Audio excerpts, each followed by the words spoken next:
let's get to the reason we're here. I want to introduce my friend Marty Cagan. He's the founder of Silicon Valley Product Group. He's been doing that for a while. I'm sure most of you are familiar with Silicon Valley Product Group. Before that, he was a product leader at eBay, at Netscape. He worked at HP.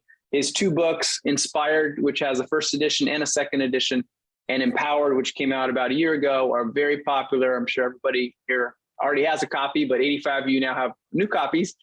You can go to svpg.com and you can find him on Twitter at Kagan. And today he's going to be sharing his advice on Straight Talk about product ops, which is a new area within product management. So Marty, with that, welcome. Thanks for a great talk and identifying the 6. It's like you're a zoologist classifying animals here. It's like 6 different species you found in the wild. Sounds like there are many more. And there was some discussion too about, it just seems like there's a proliferation of this ops. As you said, it started with DevOps. Now there's sales ops, there's revenue ops. You're hearing design ops as well. Is this, I just love to get your opinion. Is this just a fad or a trend, or is there some like reason we're seeing so many of these ops emerge? Well, I was mentioning that, I don't want it to sound like a schoolyard thing that just because somebody's jealous, that DevOps has their thing. So I don't know. Everybody's got these different agendas, right? If you're a frustrated PMO, you've got a very clear agenda to embrace the term and resurrect your value system. So people have different purposes. Like I said, some people's purposes I totally relate to. They've had a hard time recruiting for a very non-sexy but critically important job. So product ops makes it much more appealing. Got it. Okay. Makes sense. Cool. Now, the other interesting thing, as you were talking, I was thinking to myself, teams and companies have been building products for years. Many of them have been doing that successfully without product ops. This is a relatively new thing. So is it critical to succeed that you have to have product ops? Well, I mean, to me, it's clear at this point that I haven't found anything new in any of those 6. I see.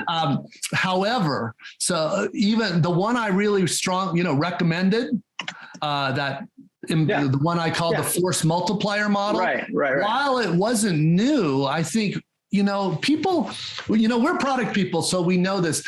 Packaging is important, right? Packaging plays a big role in the perception, especially organizationally. And so, I am arguing that the more I thought about it, the more I think Melissa's right that so pretty much every company already has a user research team, but it's buried in UX, which is buried in product, which is, how many people even know that those user researchers are there outside of the, product managers and designers? Not a lot. And, how many of us have heard the situation where the user researchers complain they found these great insights and wrote them up and nobody paid any attention. So that's never good. That's wasted learning, wasted opportunity.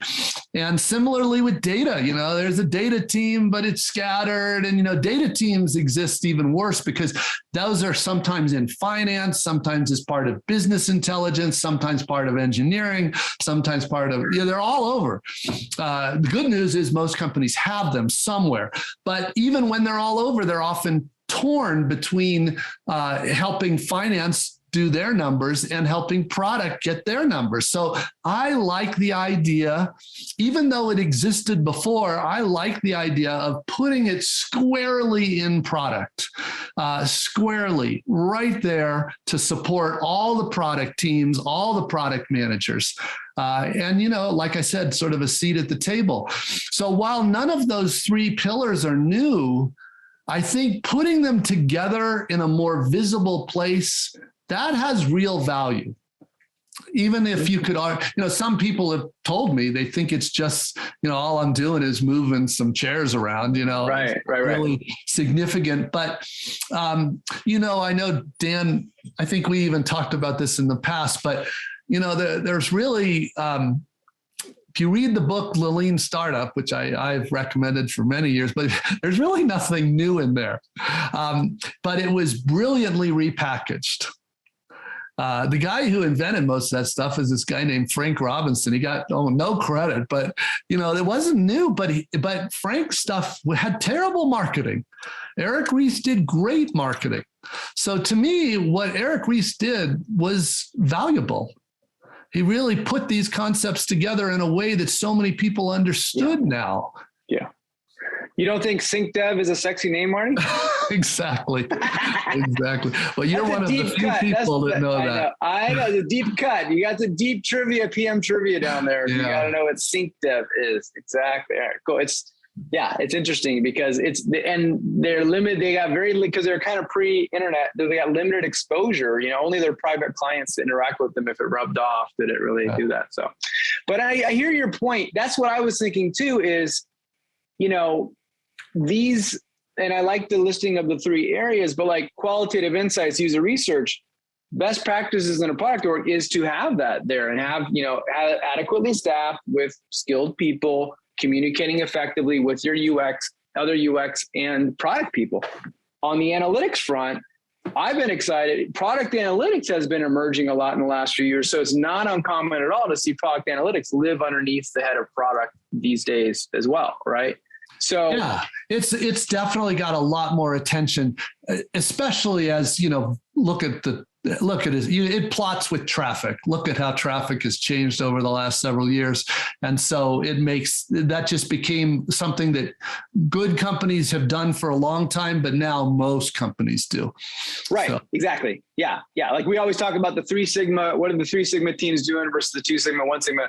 More, yeah, the best teams have been doing it, and now it's getting a little more mainstream these days, right? Yeah, I just say good and bad, but sure, okay, yeah, sure, makes sense. So when I think about it, those 2 quant insights, I'm like, those have been around.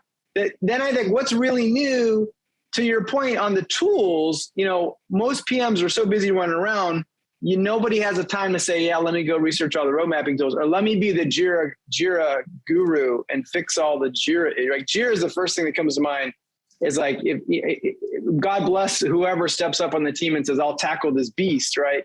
And to your point, the best thing that was done before is you would tap some senior product manager, and say, hey, can you do this as a side job kind of thing? So that one makes sense, like taking it out of a side job.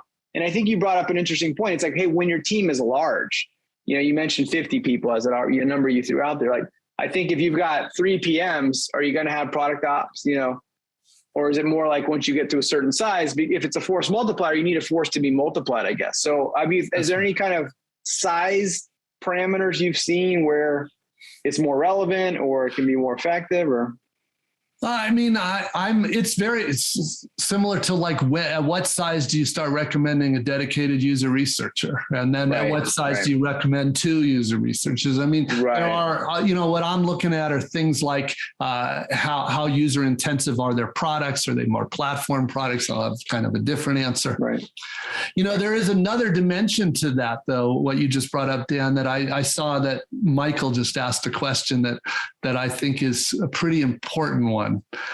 Do you see that? Maybe. Yeah, let's do it. Yeah. Can you give your quick take on tools like Pendo that cover many of the product op functions, ranging from onboarding to usage analytics and collecting feedback? Yeah. See, that's a not an obvious question. So here's the thing. The product ops thing has been great for the tool vendors, of course. One of the things they've always complained about was, oh man, it's so hard to sell tools to the product because they're, so maybe there's 50 product managers and 5 managers of product managers, but who do I really sell to? Having a product ops function that is there to kind of help with things like tools, this is a good thing for them. So they're very excited. Here's the thing. This is a general problem. So it's not really about product ops at all. You have to be very careful with tools. Tools in the product world especially dictate ways of working. And you have to be sure that you choose the tool that helps you work the way you want to work, not you pick the tool and then you change how you work to accommodate that tool. And so here's what often happens though. And Pendo is very good. So, they're a good example of good tools, but that's not the issue. What often happens, I alluded to this before, is the person they put in the product ops role is some junior person. Do you really want some junior person in your organization going and working and picking the tool that everybody else is going to have to live with? What you really want is your most experienced people who know when it makes sense to standardize on a tool and when it doesn't. Because one of the problems is when you standardize these things, one of the things a lot of people talk about with product ops is the most obvious request is our company has 25 different forms of roadmap. Yeah. And you know what? I'm really sick and tired of looking at 25 different formats for the roadmap. I don't even know what this person means. Is this a quarter? Is this a year? Is this a date? Is this an outcome? I don't know. And so, and I've looked at as many roadmaps as probably anybody alive, and it is a pain. So they say, okay, we need to standardize. And that's what product ops does. So but the first thing I want to point out is, where in the world are the managers in these companies? This is trivial for a manager of product. The manager should have spotted this brewing a long time ago and just said, this is nonsense. I'm going to pick a tool, or I'm going to ask this senior product manager to pick a tool, and we're fine. It's a non-issue. The fact that so many companies think they need to staff a product ops org to make a simple decision like that, that's a sign of some much more serious broken dysfunction. So, but here's so let's say we do want to standardize on this. Well, you really want to make sure that the people who know the most about what you need are the ones that are really driving that decision. And then the other thing you have to be careful of is one of the differences between an experienced product manager and a junior one is the experienced ones know when it makes sense to break the rules, know when it makes sense not to do the standard thing. And once you institutionalize something, it's a lot harder to change. And now you've got to, so say you hire a really strong product person from another company and they want to do something differently. They're going to now have to say, do I want to go fight that battle? Do I want to have to go to the tools person on the product ops team and overwrite some decision they made after a 6-month evaluation? It's like, no, I'm not even going to deal with it. So then they don't explore better ways of doing their job. So you do have to be very careful when it comes to tools. Just make sure you've got your best people driving that, not your most junior people. That's awesome. And talking about that, and I do agree with you that the tool can dictate the way of working. Far too often it does. It constrains people. But you touched on something else I want to get at, which is, do you think that some product teams are just using product ops as a Band-Aid to cover up some fundamental weaknesses that they'd be better off addressing directly? Absolutely. And that's, I think the biggest example of that is, the two biggest examples. The first one is the 2-in-a-box model. In other words, when the managers aren't coaching their product managers to be able to do the job they need to do, no wonder they're overwhelmed. So they end up cutting the job in half and suffering long-term now. That's one. And they think it's a Band-Aid. It's not. And the other one is the leaders aren't doing their job either. And so they say, well, we're just going to have that delegated product leader thing. We're just going to let product ops deal with all these coaching issues, training issues, all that stuff. So neither of those are fundamental problems you really have to fix. Yeah, I'm really glad you brought up the 2-in-the-box. There were some questions. So just people know, that means like the job is being divided among two people. Like they are in the foxhole together, dividing and conquering the full set of responsibilities. And I agree with you. I see that like as a bad thing all the time. One of the main things I see leading to that is like poor staffing ratios, where you've got 1 PM and like 20 developers. Yeah. And so, and there's no QA and there's no research. And so the poor PM throws their hands up and goes, I can't do all this. And they say, let's put a second person in the box, right? That's right.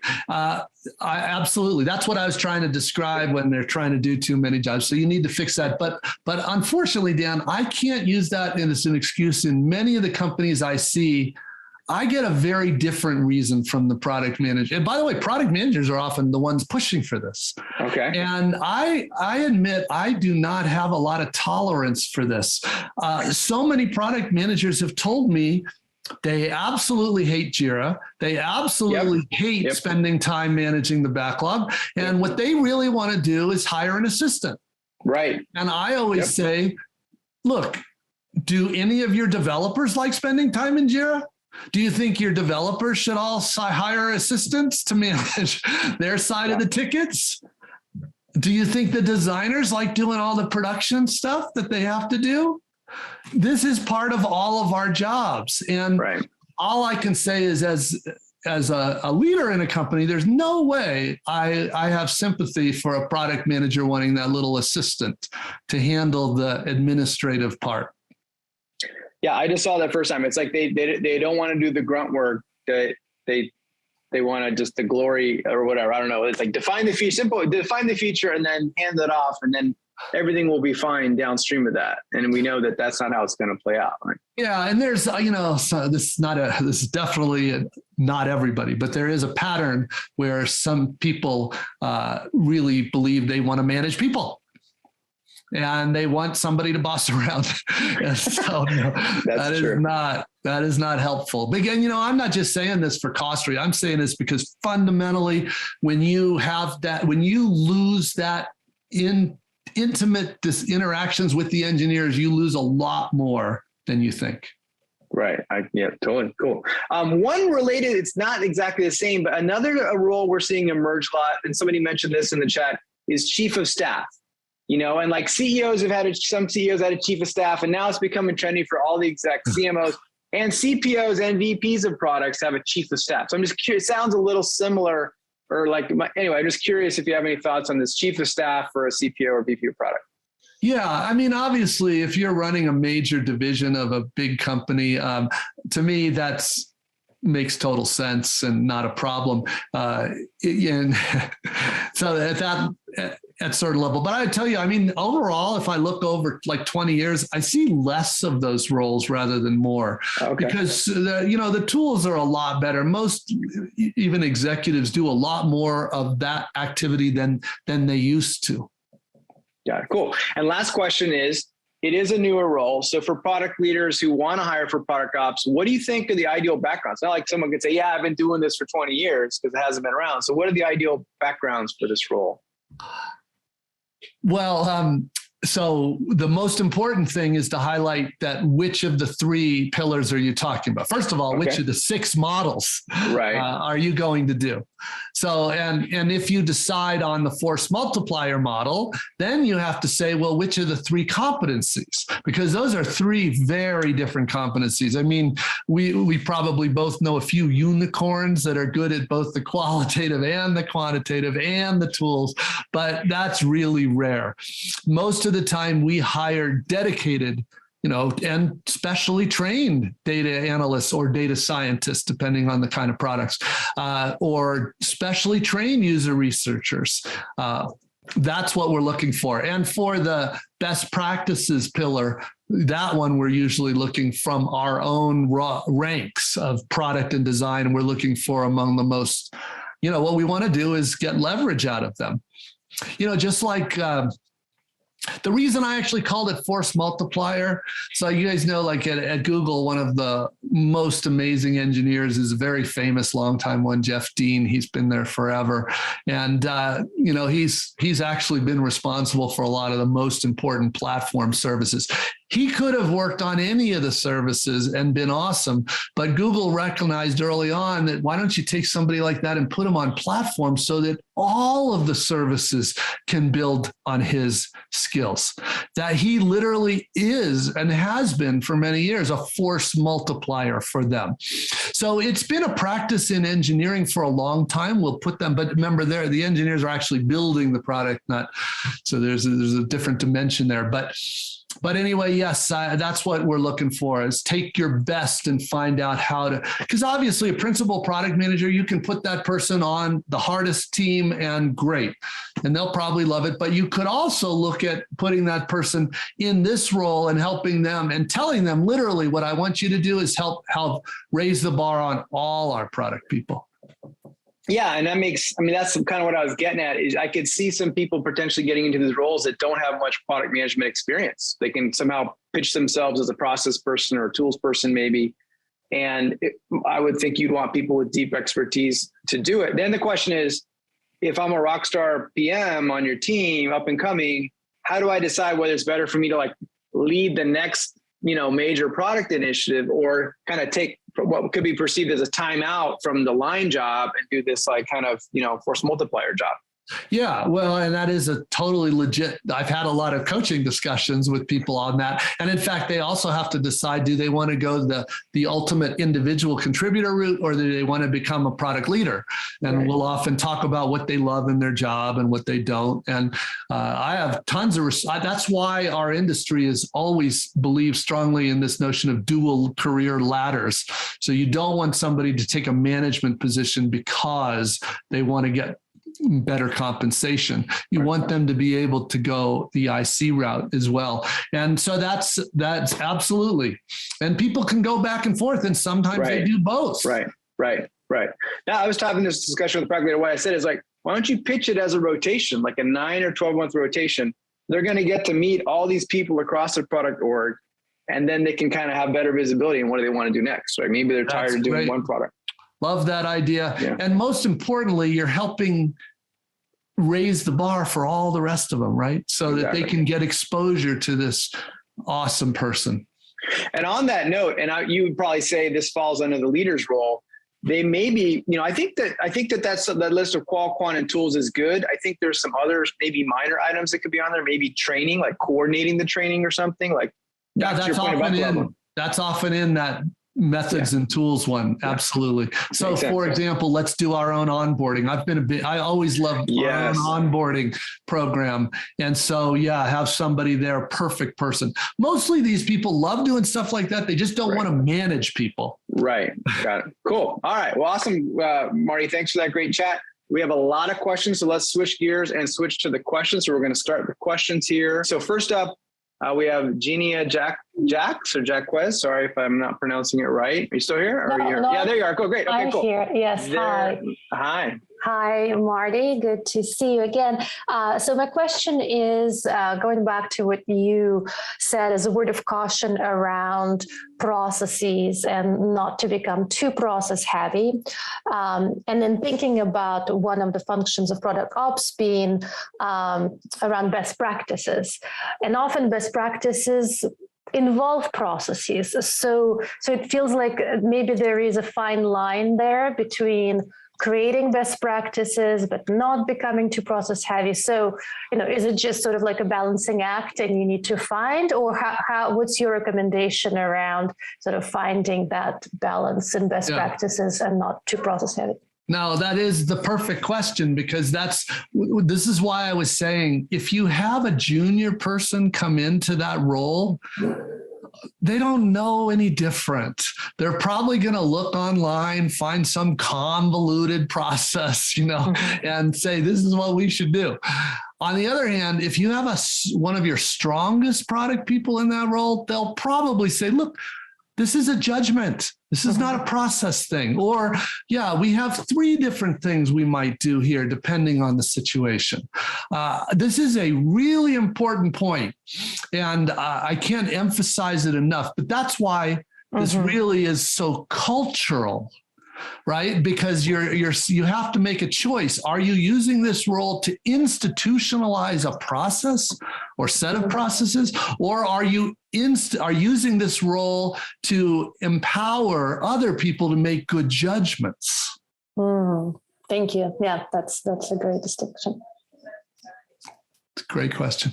Okay, great. Thanks, Genia, for that question. Okay, next up, I think we have, let's see, Evelyn Chow has some questions about product marketing. Let me get you in here, Evelyn. I am. Hi, Marty. Hi, there you go. Hi. So I guess my question about PMM is, I felt it's a different marketing role. Like there's the brand marketing, there is the performance marketing. So how would you look at the Venn diagram of product operations manager versus PMM and all the other function you talked about, like the user research, the analytics, what is the Venn diagram and then the unicorn there? Oh, that's a complicated one. So first of all, we should talk about this in general, and then we can get into the product ops idea. So because what I was describing is product marketing is a thing. Like you said, it is not brand marketing. It is definitely not field marketing. There's all kinds of other kinds of marketing. product marketing is very much about helping us. First of all, it helps us get to product market fit. It's the market part of product market fit. There's a whole, we could talk, that could be another good discussion, is like, what is great product marketing? What I was talking about in the product marketing rebranding model is those companies that have a real serious need for complex product marketing, but they don't have the people who want to embrace all of that work. And I was talking about two models that I've seen within that model. One is that they just raise the bar on their product marketing people. So they raise the bar, say, you're responsible for all this now. And the other is that they say, no, there's a lot of stuff. So we'll have the current product marketing focus on something, maybe the sales enablement part of that.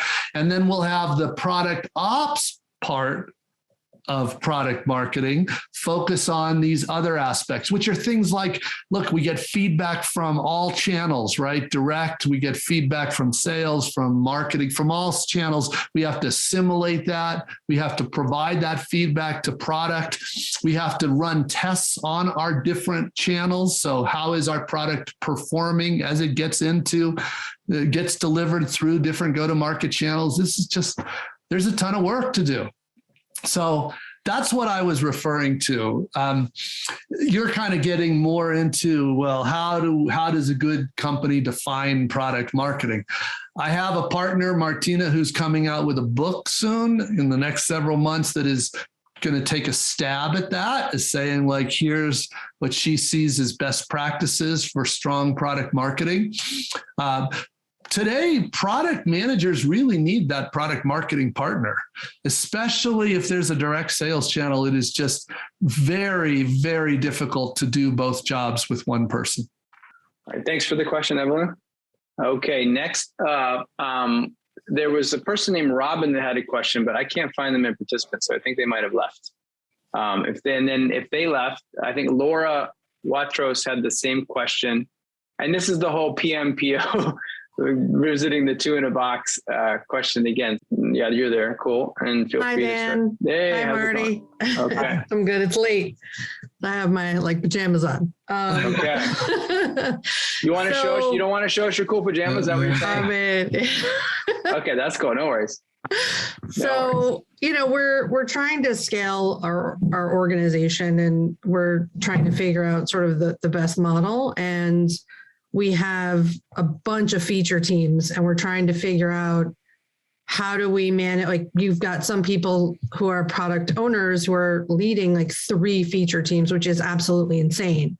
So we're trying to sort of put these product managers in place who sort of oversee a big piece of the product, and then work with individual product owners with the execution side of the teams, so that, they're the ones that are on the ground, like, writing user stories and working, like, it's a dual effort with product manager and the product owner, but product owner is really in the day-to-day. They're in all the stand-ups, they're answering all the questions, they're doing all the UAT, so on and so forth. And the product manager is really distilling the business owners and the brands and whatever sort of, strategy is, and distilling that down through the product owner to the team. So we're going with sort of the product manager, product owner role, but it doesn't seem like that's recommended. So I'm a little bit like, is this not the right way we should be going?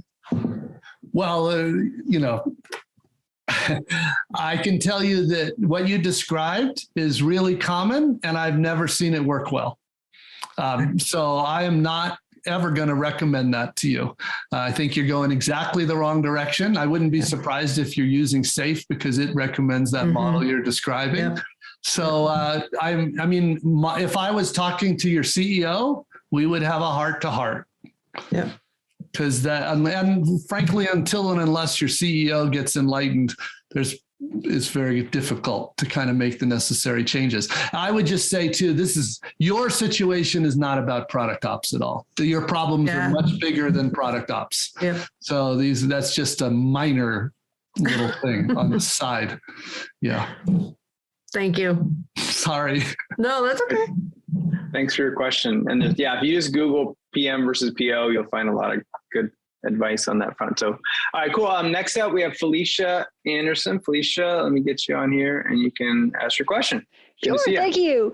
So I've been in the industry for a long, long time, even before when I was a hands-on product manager, there really wasn't the idea of a product manager versus a PO.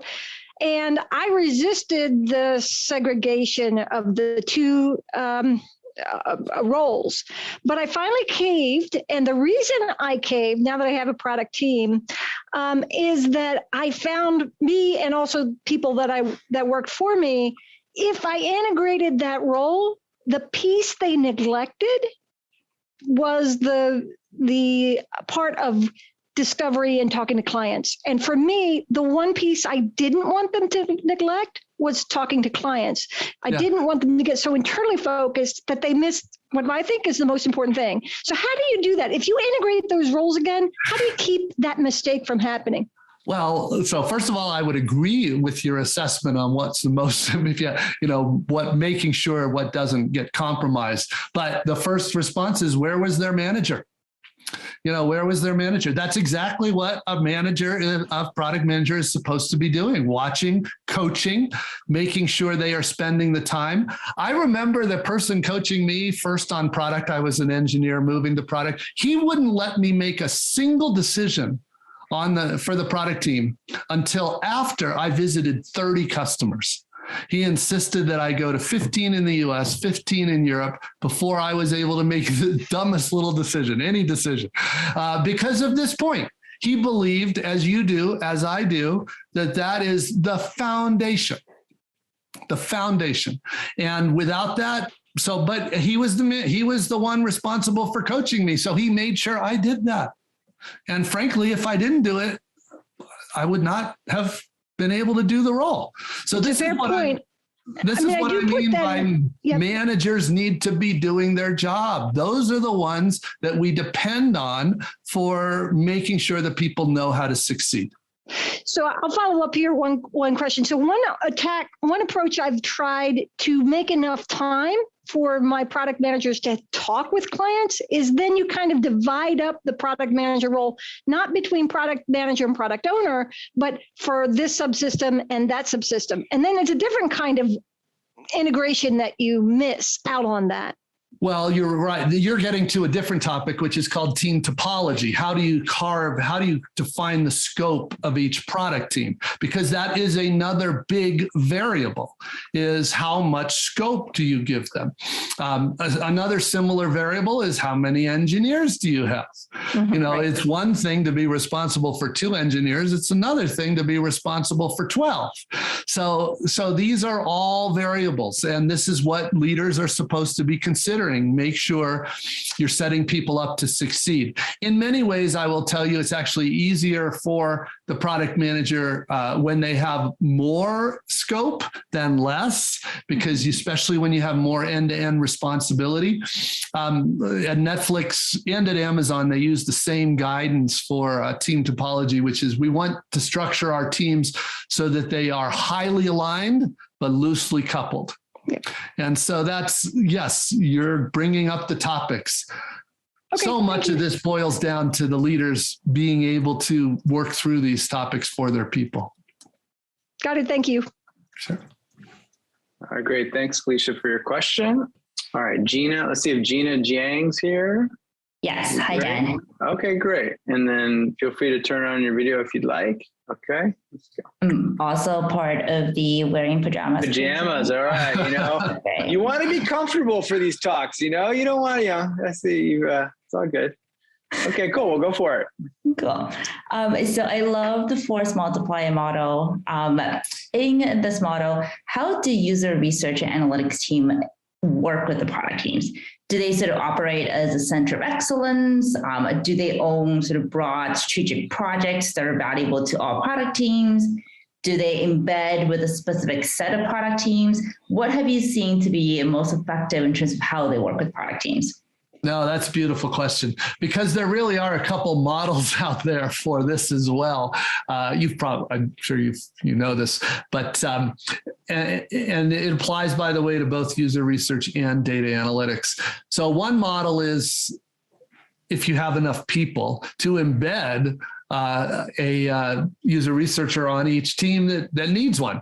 And another, similar to just like in some companies, Facebook is a great example that likes to embed a data analyst in each product team that needs one. So it's actually right there, first class member, dedicated team. Most companies I know don't have nearly enough of those people to embed one.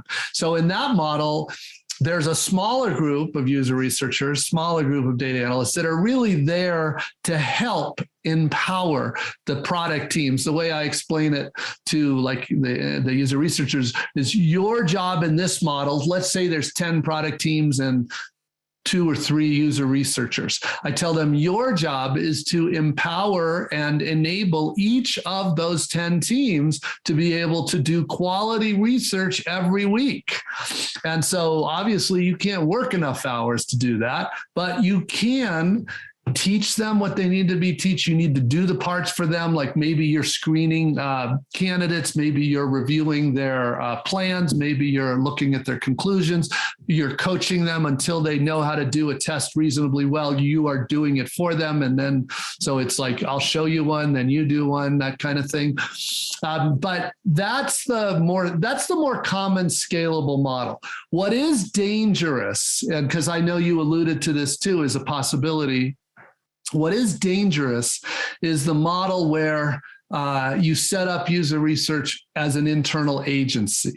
Mm-hmm. What that means is, the product teams, they make a request to user research to run a study, and 3 months later, they get a report. That's not helpful. First of all, the reports are not the problem. They're usually pretty great. The problem is by the time they get it, it's way too little, way too late. And also, if they weren't there to see, and I mean product manager, designer, and hopefully at least one of the engineers to actually see the responses, they're not going to take it as seriously as they need to. So I tell user researchers that what they are learning is way too important to be ignored. And their job is to enable the teams to do this learning. So hopefully that makes sense. Yeah, that was awesome. Thank you. Sure. Great. Awesome. Okay. Thanks for your question. And next up, we have Julio. Yes. Hello. All right. Great. Okay. Thank you. Yeah. Let me get you in here. Sure. I think it's a short one, but in a team we have, because it's part of a legacy, we are like breaking apart, but we have a PM who is sometimes feeling overwhelmed by both the discovery and delivery processes at the same time. And sometimes I don't know if it may be related, beyond his seniority, more related perhaps to the scope of the team. It's like an 8-9 people squad, but and we are adding researchers and we're trying to make a really like a solid team. But sometimes I question myself if perhaps it's a matter of scope, like dealing with user stories, discovery processes, etc., that it may feel overwhelming for some of the product managers. It's impossible to know. This is what I mean by, this is why the one-on-one coaching between the manager and the product manager is so critical. I can tell you there are so many different things I've seen out there that could be causing that problem. One of the common problems for new product managers is they think they need to do discovery on everything. And I'm like, why are you doing that? You don't need to do that. And if you try to do that, you're not going to be able to do it on the things that really need it. So, and they're like, oh, I thought I was supposed to because I read something that said this is the process. And I'm like, no, it's not the process. It's much more about judgment than about process. So I would say, let's talk about it. What are the risks? And we talk about value, usability, feasibility, viability. Okay, what do you think the risks are here? And then I talk about consequence. So if you mess this one up, what's the consequence? Is it a big deal or is it something we can fix tomorrow? This depends. So let's say it is a big risk with a big consequence. And I say, well, how are you going to tackle that risk?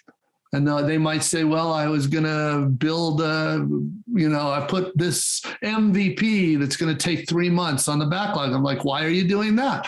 We have way faster ways to do that. So let me show you this other technique. So without that, who knows what the person's going to do? The coaching is absolutely critical. The one thing I tell you is that one of the surest signs of discovery not being done well is delivery work goes very high.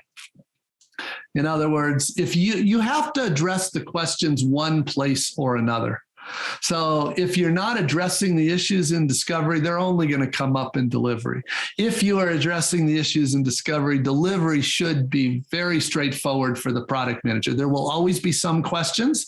We say, if you budget about an hour a day for the product manager and the designer, you should be able to answer most of the questions that come up from the engineers. So you're never going to have nothing. But if it's more than an hour a day, the chances are they were not doing what they needed to do in discovery. Makes sense. Coaching. Thank you. Thank you. Awesome. All right. Thank you, Julio, for your question. Next up, we have Scott McGibbon. Yeah. Hey, guys. How you doing? Sorry. Hey. Sounds good. I'm great talk. I really appreciate it, Marty. I'm in Brisbane, Australia. So no late night attire for me. Look, my question is really regarding Kristen Skinner and Peter Maholtz. They really focused on design ops as a discipline, as a peer to CPOs and head of product. So I'm curious to see where your focus is in terms of design being a peer to head of product, or how does the designer get into the seat of the table relevant to a CPO and head of product? Like how do you relate that in terms of the structure? Because in some of the diagrams, design comes under head of product. So I'm curious to hear your thoughts. No, sure, that's totally fair. Wonder. Okay, so first of all, I want to say this is really nothing to do with design ops or product ops. So this is more of an org question. And the question is really in most companies, there's a head of technology and a head of product, and the head of technology's got engineering, quality assurance, DevOps, it's got groups like that. And the head of product typically has product management, product design, and increasingly something like product ops. So that's just in most companies, but that is not the only way. In several very good companies, usually because they have hired a rock star head of design, they will put design at that same chief design officer level. But that's done as a way basically to attract that, very strong designer. And I love that. So if you can get a design leader of that caliber, you should. It is very common though for the head of product to be the head of product management and product design. And it's partly because the numbers, realize that if there's 100 engineers, there's probably about 10 product managers and probably about 4 or 5 designers. And that's in well-staffed, well-proportioned organizations, because a lot of the product teams are not actually user-facing, so they don't need as many designers. So the actual numbers make it so that it's pretty common that one leader is representing both. And I frankly, when I interview heads of products, I'm looking for, can they represent product management, product design, both? And of course, that includes things today like user research, like data analytics. So it's not a problem if you have it. And I know that there are, that's anything that makes design more well-respected and funded in a company I like. So, but also we have to pick our battles. And to me, the most important thing would be to have strong product designers on the one way or another in that organization. So if I had to pick the battle, it would be that one. Awesome. Thank you. Sure. Cool. Okay. Next up, Brianna Ings. Brianna, if you're here. I am. All right. Hi. Hi. I had a couple questions. I'll ask them both, but you can just choose to answer one if you want. So one is our company has quite a complex go-to-market model and direct sales team, and our PMM team isn't big. And so we do need to build up the PMM team, but we might still just want to segment out some piece of the work. And we're starting to have the debate of, okay, if we're segmenting out that work, should this product ops types person report into marketing because they're doing what the PMMs really should be owning? Or should they roll into me as head of product? And I'm curious if you have any strong opinions or concerns with that. And then the other question, which is slightly different, but I have found that some amount of project management type role is helpful if there's complex product efforts that cross many teams or have complex third-party partnerships. And so wanted to kind of confirm and ask, is that project management role, have you seen helpful to help with that type of organization? And does that live in product ops? Okay. They're both good questions. We should talk about both of them. I know I'm going to forget whichever one I don't answer right now, but to be clear, project management really is important. A lot of the agile purists get all bent out of shape if you start talking about it, but it really is important for non-trivial size companies. I'm a big fan. I did embrace the Spotify rebranding to delivery manager. So I talk a lot about delivery managers. The agile people don't get as upset about that, because that is critical. And it's really a function of the size of the impediment backlog that teams have. And if there's a lot of impediments, you really need to help with that. And like I mentioned, they're great companies, Apple, strong program management function to kind of get all of their interconnected systems to play together well. It's really critical. The first issue you brought up about the product marketing and where should it really live, that is very much the model I was describing, that fifth one. And it's, like I said, for good reason. To me, the biggest factor. So first of all, I would applaud that your company's figured this out, that you need some skills that are really hard, important skills. And that's the highest order point, is you realize that. The second order point is, where's the best place in the organization for them? Could be product, could be marketing. That's the normal debate. My answer to that would be, which of the leaders can help them the most? Yeah. Because that's a hard job. Yeah. And, I don't know you or the other leader, but if I would say whichever one knows the most, and maybe I'm sounding a little product biased here, but in my experience, it's more often that we find that in product than in product marketing. Yeah. Cool. Thank you. That was really helpful. Answered both of them and you remembered both of them. Good job. Awesome. Well, thank you for your questions, Brianna. Appreciate it. And you get the honor of the last question. So Marty, thanks so much. I know we went a little long here, so really appreciate that. Yeah, well, thanks for inviting me again. Lots of really good questions this time, and I know that there were lots that we didn't get to. But Dan, encourage anybody who does identify another model. I'm collecting. There you go. I'm collecting them. I jokingly said it's like Pokemon Go. You got to catch them all. So if you see a new Pokemon product ops model in the wild, report it to Marty Kagan's Pokédex ASAP, so you can hit him up. That sounds good. Sounds good. Yeah. Cool. All right. Well, thank you again, Marty. And I think that, it's great that you've taken the time to categorize and start the discussion. It's a discussion, and this will help people recognize, what might work for them. So appreciate it.